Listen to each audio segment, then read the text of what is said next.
안녕하십니까. 오늘은 사과 수확 시기에 대해서 한번 말씀을 드리겠습니다.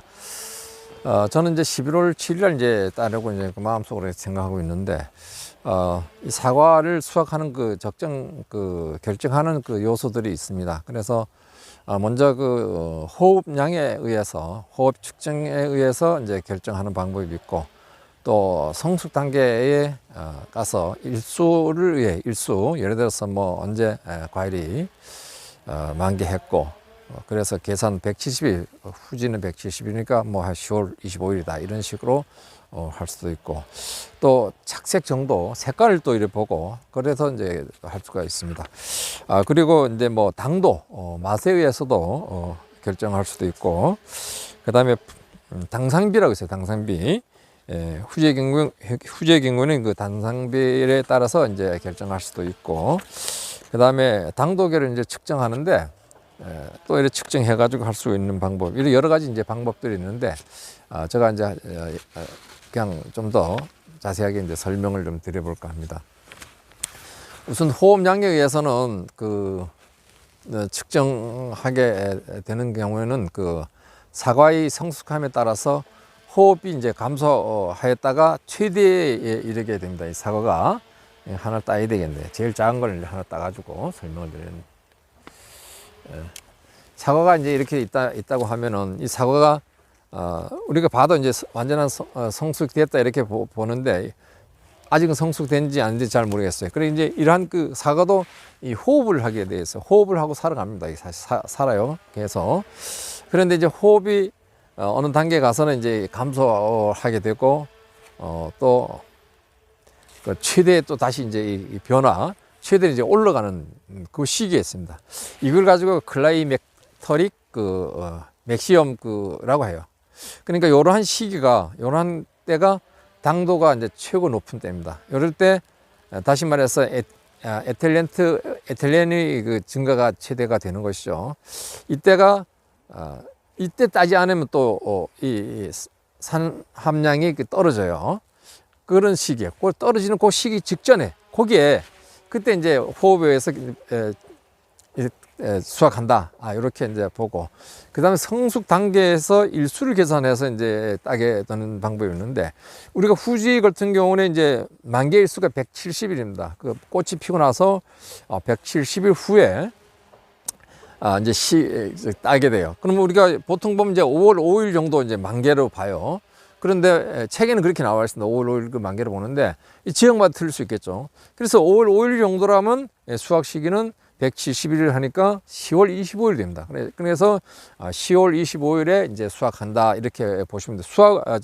일수에 따라서 볼 때는, 그러나 이제 품종에 따라서 또 다를 수 있죠. 그 다음에 기상 조건, 뭐 올해 그렇게 뭐 비가 많이 와서 또 이런 경우, 또 지역에 따라 또 틀리고, 또 재배 방법에 따라서도 달리 할 수가 있습니다. 그렇기 때문에 이 성숙 단계까지 일수에 의한 것은 좀 더 이제 고민스럽게 생각해 봐야 된다고 이렇게 생각하고, 그 다음에 착색 정도, 색깔을 이제 착색 정도에 따라서 이제 결정하는 방법이 있는데, 과실이 고유 맛, 색깔이 나잖아요. 적숙기로 이제 판정될 때 수확을 한다. 이렇게 봐서 이제 색깔로 봐서는 이건 뭐 더 이상은 안 되겠다. 어떤 사람들은 여기 꼭지가 이렇게 이렇게 딱 벌어지고 이러면 수확기라 하는데, 이 사실 그건 책이 없어요. 유튜브 상에서 이제 그렇게 얘기를 하는 사람도 있는데, 여기에 이제 이렇게 요 꽃눈 여기가 딱 벌어져야지 이제 착색기라고 그렇게 얘기하는 사람인데, 내 거는 보니까 하늘도 벌어진 게 없어요. 그래서 그건 아닌 것 같고, 우리 책에 나온 대로 설명을 좀 드리겠습니다. 그래서 이제 아까 좀 전에 얘기한 대로 그다음에 과실이 착색은 그해 아까 얘기했지만 기상 조건이나 재배 조건에 따라서 착색되는 그 정도가 차이가 있는 것이고, 또 따뜻한 지역에서는 이 착색보다는 이 과일 안쪽이 이제 먼저 성숙해요. 따뜻한 지역에서는. 그러니까 따뜻한 지역에서 이 안에 이 안쪽이 과일 안에 먼저 익어가는 거죠. 익어가고 그 다음에 이제 이 과피가 이제 익어갔는데 이 또 이 추운 지역, 이 지금 서늘하잖아요. 여기 강원도니까 서늘합니다. 서늘한 건 지역은 이 내부 안쪽은 아직도 익어가지 않고 바깥부터 익어가는 거예요. 바깥부터. 그래서 지금 이 사과가 이렇게 이제 빨갛죠. 빨개지고 있는데 여기 제일 작은 거 땄어요. 그렇게 진다는 거 말씀드리고, 그 다음에 이제 맛에 의해서 수확 시기를 또 결정합니다. 맛에 의해서 수확 시기를 결정하는 것은 또 그렇잖아요. 과일 종류마다 맛이 또 틀려요. 그렇기 때문에 그때는 이제 맛을 보면서 언제 팔 것인가를 예상해야 돼요. 예를 들어서 창고에 저장시키지 않고 이제 바로 팔겠다. 그러면은 쓸 경우에는 그 전분 냄새가 없어지고 과즙이 많아지며 과실 특유의 향이 증가될 때 이제 딴다. 이때는 즉시 팔기 위해서 이제 그렇게 따는 것이죠. 전분 냄새가 없어지고 과즙이 많아지며 과실 특유의 향기가 증가될 때 딴다. 그래갖고 바로 파는 거죠. 그럴 때. 그 다음에 이제 또 이 품종에 따라서 그 당산비 측정하는 게 있습니다. 당산비. 그리고 후지 교토인 경우에는 이제 30에서 40. 비 오면은 제일 이제 낫다고 이렇게 말씀을 드리고, 우리가 과일을 이제 당도계를 이제 측정하게 되겠는데, 우리 당도계를 측정하던 경우는 쭉 끊어가지고 이제 한쪽만 가지고 이렇게 하는데, 이거는 또 잘못된 거예요. 보니까 그 과실류의 당도 측정은 시험 방법을 한번 말씀드리면은 고르게 계측용으로 축출된 표본 중에서 색택이 불량하다고 인정되는 3개의 측정하여 각각 등급별로 기준을 적한다 이랬으니까, 여기에 보면은 과일이 전체가 빨갛지는 않잖아요. 그죠? 과일이 전체가 빨갛지는 않으니까 요걸 이제 4등분 해가지고 분야별로 이렇게 측정을 해요. 측정을 해가지고 과일을 이제 4등분 해서 이제 그걸 해가지고 거기 나오는 것을 이제 이 즙이 나오는 걸 즙을 가지고 이제 해가지고 측정한 그 평균 값을 나누게 되면은 좋고 나쁜 부분이 있으니까, 그죠? 그러면 거기에서 당도를 측정하는 것이 맞다. 그러니까 한쪽 부분에 빨간 데만 하면 또 틀려요. 이쪽만 또 틀리죠. 그러니까 쫙 잘라가지고 부분별로 해가지고 나누기 하면은 당도가 맞게 나온다. 그러니까 이쪽을 먹었을 때는 맛있고 저렇게 먹을 때는 안 맛있다, 이렇게 볼 수가 있습니다. 그래서 오늘 설명드릴 것은 이 정도 하겠습니다. 그런데 저희 과원이 보시다시피 이쪽을 한번 보시면은 과일이 이제 엄청나 잘 달렸어요. 아주 굵고 엄청나 굵습니다. 그러니까 잎은 없이되 과일이 많이 커졌다, 많이 크다. 다시 말해서 요건 300 정도 이렇게 가야지 이제 이렇게 보여지겠네요. 요게 이렇게 앉으면 저 핸드폰이 이렇게 보여요. 과일 크죠? 요건 작고, 이쪽에 보면 이렇게 하면 이렇게 큽니다. 그럼 어떻게 사람들이 또 보면 이상하게 생각할까? 잎도 없는 과일이 어떻게 이렇게 크고 또 잎도 없는 과일이 맛이 있을까 하는 거죠. 그래서 제가 이제 생각을 해봤습니다. 공부를 해봤는데, 과일 달린 부분은 이제 많이 달린 부분이 아래쪽에는 사실 이 갈반으로 인해서 많이 떨어졌죠. 떨어졌는데 이 상단부는 잎이 남아 있어요. 그래서 요것은 이제 방사선 동위원소 검사라는 게 있어요. 방사선 동위원소. 이 방사선을 찍어가지고 이 안에 있는 원소들, 다시 말해서 그 양분들, 광합성 작용에서 다당류 등들이 움직이는 그 세타 범위가 1.8m입니다. 1.8m.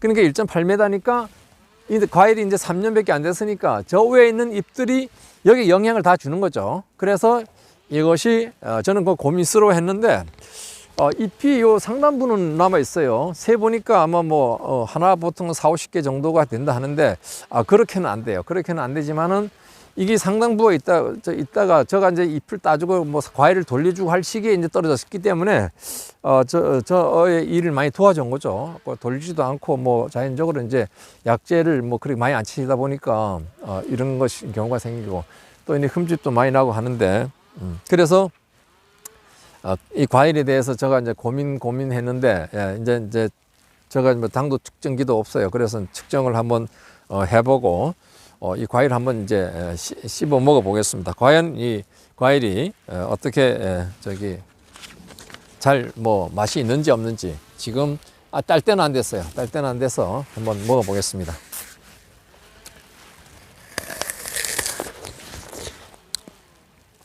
물이 아이고 달아.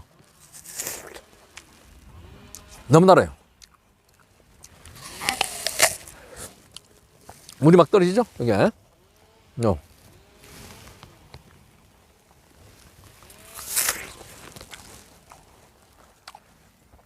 물이 엄청나.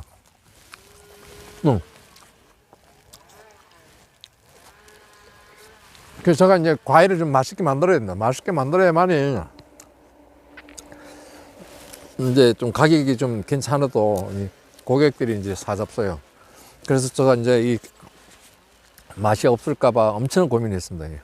고민하고 또 저는 뭐 비료도 이제 뭐 주고 뭐 이렇게 했는데 다만 이제 이 맛을 좀 내기 위해서는 이제 물을 안 줬어요. 그러니까 올해는 뭐 비가 너무 왔기 때문에 나무들이 물을 많이 먹었대요. 그래서 어제 그저께 우리 동문회에 가보니까 물을 준다고 하더라고요. 사과밭에 이제 물을 주면 안 돼요. 그러니까 5주 전, 딸라면 5주 벌써 뭐 지났잖아요. 그래서 저는 물 전체는 안 줬어요. 그러니까 비가 많이 왔기 때문에 과일은 물을 먹으면은 안 달고 그걸 해요. 싱거워요. 그래서 저는 물을 아주 5주 전서부터 이 비닐을 깔았어요. 비닐을 깔고 물이 못 들어가게 거의 이렇게 했습니다. 그래서 물론 뭐 먹기는 먹겠죠. 그러나 그 정도 먹는 건 괜찮고 그래서 물을 안 줬습니다. 물을 안 줘야 된다. 과일 만들 때는. 그래서 이 과일은 굉장히 커요. 요거 한번 보겠습니다. 과일들이 큰 게 하나, 둘, 셋, 일곱, 8개씩은 달려있어요. 3년 차인데 여기. 이렇게 한번 보이겠죠? 아주 물이 엄청나 많아요. 과일. 가격을 충분히 받을 수 있겠다는 생각이 든다.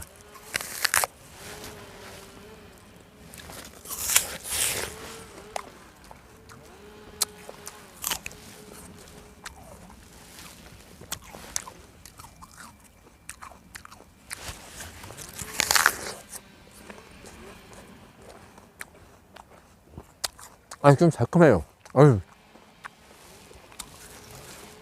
신 거 좋아하시는 분은 좋겠는데. 근데 이 과일은 아껴도 좀 수확 시기가 겉은 빨개 왔는데 안쪽에 좀 파래요. 근데 한 5일만 있으면 될 것 같아요. 저 생각에.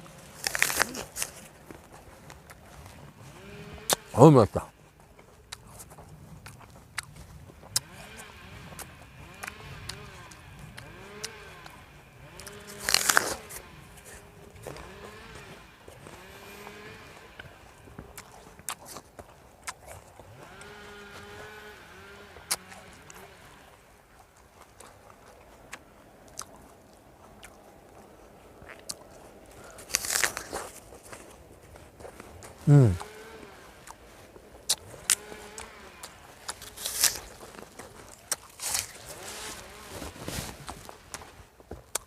물이 엄청나요. 이상으로 영상을 마치겠습니다. 제가 이제 동영상 별로 안 찍고 이래가지고, 그리고 또 키네마스터 동영상 편집하는 걸 이제 제가 이제 동영상을 찍고 있어요. 그러니까 구독자가 뭐 없네. 15명씩 뭐 이렇게 보는 사람도 있고. 구독해 주시면은 사과 키우는 데 대해서 내일부터는 이제 정통으로 공부를 해서 소개를 해드리겠습니다. 안녕히 계십시오.